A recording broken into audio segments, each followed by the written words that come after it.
Hello, hi, my name is Notile, and today I'll be doing a presentation regarding a project we had to do for project management. So it's based on mobility as a service. It is a concept that integrates various forms of transportation services into a single mobility solution accessible on demand through a digital platform. It aims to provide users with seamless, convenient, and sustainable transportation options, reducing reliance on private vehicles and improving urban mobility. So basically, we had to um, first identify stakeholders, which I did. I'll first explain what a stakeholder. So a stakeholder is a entities that are directly or indirectly affected or involved in the implementation and operation of any kind of uh, any platform basically. So today we'll be focusing on pro- the MaaS platform, which is the mobility as a service platform. So I did identify a few. So we have the South African government agencies and regulators. So the Department of Transportation is one of them. The goal is to and secure the endorsement and support of Minister Cindy Siwe for the mobility as a service project. So here we're acknowledging her significant influence in shaping transportation policies. I've also identified other stakeholders. So we also have the City of Johannesburg Metropolitan Municipality. So that would be the local transport authorities. We also have the regulatory bodies, which is the South African National Road Agencies. And we also have the transportation services providers. We have Rea Vaya, Uber, minibus taxis, and we have the users and customers. So we have the customers, the tourists, the visitors, business travelers, and people, the pedestrians basically. So those are basically some of the stakeholders I have identified for this project. So we also need to do a needs assessment. So conducting a needs assessment for implementing a mobility as a service platform is developing in a developing country like South Africa involves understanding the unique challenges and requirements specific to the context of the country. So here's a structured approach to conducting this needs assessment. So we have to first um, identify existing transportation structure. So in South Africa, um, there is diverse transportation structure, so including extensive road networks, public transit systems like metro rail and bus services, and growing cycling, walking infrastructure in urban areas. However, there is significant disparities in infrastructure provision between urban and rural areas, which may remote communities in many remote communities lacking adequate transportation options. So we have identified existing transportation structure. So we also have to use demographics and behavior, also digital connectivity, technological readiness, and the regulatory policy landscape. So we have identified the needs assessment and we move on to conducting visibility. So conducting visibility studies is crucial to assess the viability of a mobility as a service project. So here's an outline of the visibility studies required, along with economic, technical, operational, and regulatory aspects that need evaluation. So here I'll just do the economic visibility study. So based on the economic visibility study, um, this includes considering factors such as investment requirements, operational expenses, market demand.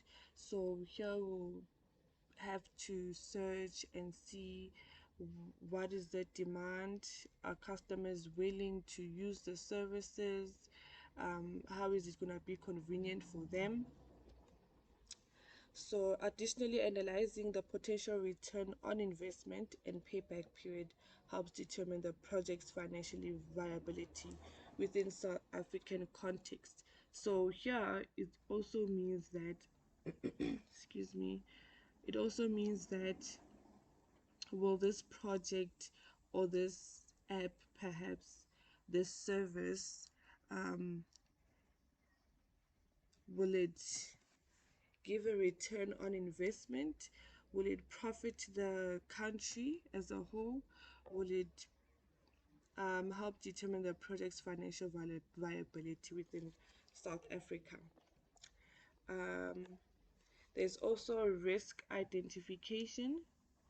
So implementing a mobility as a service platform in a developing country context poses several risks and challenges. So identifying and addressing these risks early in the project planning phase is crucial to ensure project success. Here are some potential risks and corresponding mitigation strategies. So there's regulatory and legal risks.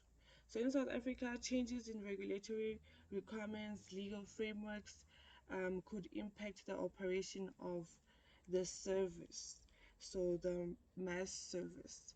To mitigate this risk, stakeholders should conduct through research and existing regulations and engage with government agencies to anticipate potential changes. We also have technological risks, which may pose, which include cybersecurity threats, and we have operational risks, which may include service disruptions, and financial risks, which may um, include revenue shortfalls, cost overruns. And then here I constructed a project initiation breakdown. So I'll just zoom that for you guys. Um, so first, a project initiation breakdown outlines the key tasks, milestones, and deliverables required to initiate the MaaS project. Here's a breakdown of key tasks, milestones, and deliverables required to initiate the mobility as a service project in South Africa. So we first need to um, define the project and plan it out. So that would be the first aspect we need to consider before moving on to other things. So this is a branch. It will go over to visibility studies and assessments, and we have legal regulatories compliance, where we um, comply with the law, and the resource identification and procurement. So resource identification, what is needed, what are the resources needed, the financial, and the procurement department finding supplies as well. So in the second level, that's what is needed. And the third level, we need to engage with stakeholders and communicate with them, so government agencies, um, and also identify risk, like draw up a plan for risks, and we should do a training and capacity building. So basically here it outlines the, sorry about that, let's see.